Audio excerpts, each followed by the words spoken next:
riot, which broke out Tuesday night at the Guns N' Roses show at the Riverport Amphitheater.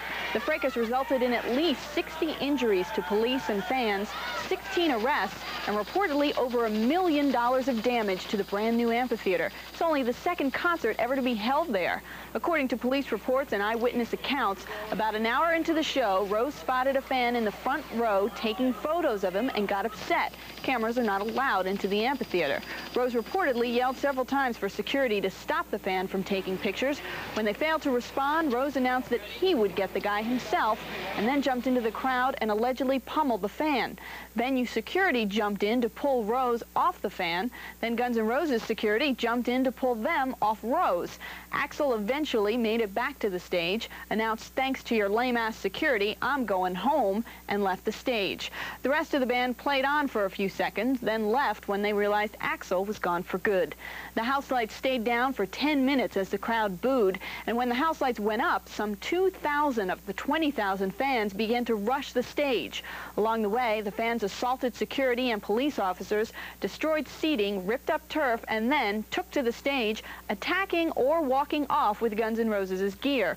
Here's what some witnesses at the scene had to say about the riot. Axl comes out, he's got on a new fur coat or whatever. They start singing. He looks down at the crowd and he's like, take it from me. All of a sudden he goes, if you won't take it, I'll take it from him. Axl jumps into the crowd. Security gets there in a hurry. Axl's throwing blows. He clocked it, dude. He gets up on the stage. Security's all over, and all of a sudden Axl goes, I'm out of here because of piss poor security. He takes off, and the band kind of slowed down like they didn't think he was for real. Then they just took off.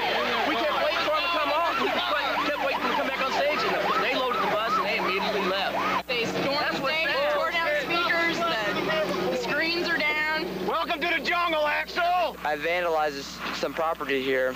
I pulled out some plants and I threw it against the wall. I was mixed up in the commotion. I know I shouldn't have done that, but I just let my adrenaline take over. So far, no one's serious. I don't think we're going to have anybody that's admitted to the hospital tonight, but we're repairing a lot of lacerations and doing a lot of x-rays at this point. As supervisors that were there took firm control over the officers, we were very cognizant of incidents that have happened around the country with police brutality being an issue. We were concerned that that would not happen here, and it did not happen here. The Maryland Heights Police Department says that Guns N' Roses snuck out of the venue and hightailed it out of town during the melee. However, Guns N' Roses management says that as soon as Axl and the band got off stage, they were told by police and the concert promoter to leave the venue at once, which they did. GNR management adds, quote, "We saw lots of people in the show with bottles, cans, cameras, even knives. One of our roadies was hit on the head with a bottle trying to save Slash's guitars. You ended up with kids all over the stage, destroying drums and grand pianos and lighting rigs. This is a month-old venue with a new staff. We think security was insufficient for this event." Meanwhile, 3 hours after the riot started at 2:30 a.m. Wednesday morning, Axl Rose phoned a St. Louis radio station and in an off-air conversation reportedly said that the band would have liked to have come back to finish its show, but things got out of hand too quickly. Dan Dirkles of the Riverfront Times, who was there to review the concert, told us that he not only saw police use water hoses and tear gas on the rioting fans, but that he witnessed individual acts of police brutality, and that one of his fellow reporters was clubbed with a nightstick after telling police he was with the press. All this, adds Dirkle, because Axl Rose didn't like his picture being taken.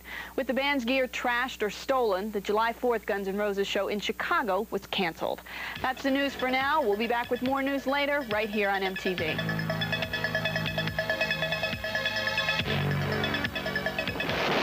Dennis Michael has a background report.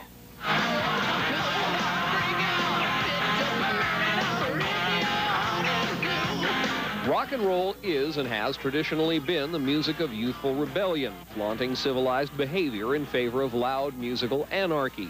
Guns N' Roses epitomize that attitude.